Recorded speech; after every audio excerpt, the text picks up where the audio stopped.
Alright, so we're going to just look at the sound of the major 7, and I'm going to use Lydian sound as well, and also maybe major 7 sharp 5 sound, which is the third mode of the melodic minor. We'll take whatever key, E flat.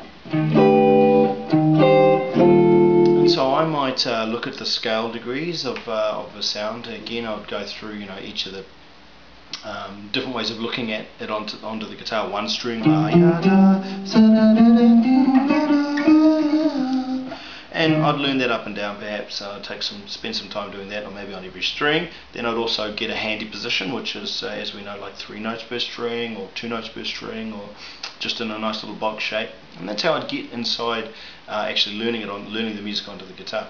Beyond that, I like to sing everything that I play,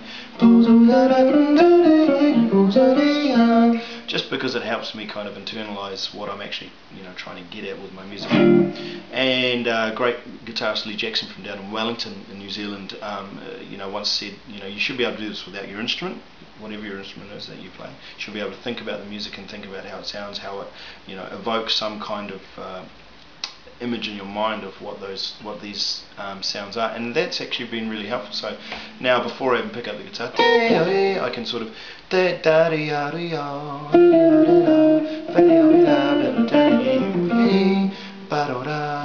you can sort of get an idea of what note's going to come next. So that's one important thing to do. These are just little ideas.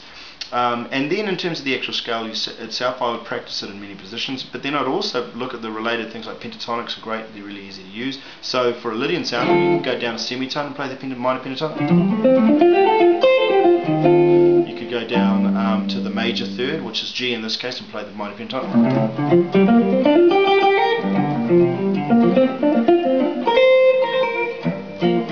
Which sounds great over there.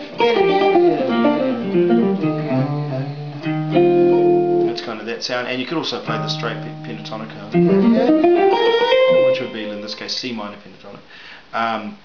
So there's a couple of ideas there that I quite like, but there's also some other things that you could do, which I like to do, which is you could chromaticize. So I like to go from the flat third, which is a very outside sound, moving into the major 7th sound. So I might go,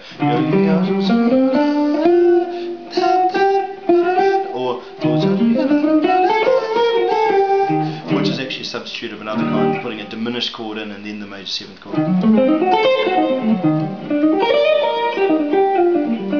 And then there's arpeggiotic practice. You could go through all of the arpeggios involved,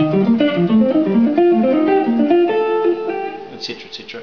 And I like to practice them like this, which is something I've pinched off Kurt Rosenwinkel,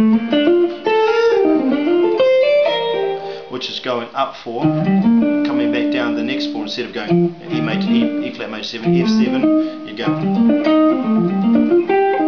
which is just kind of a nice sound. I like to practice almost just like that.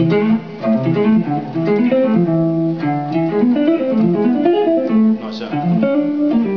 Melodic minor.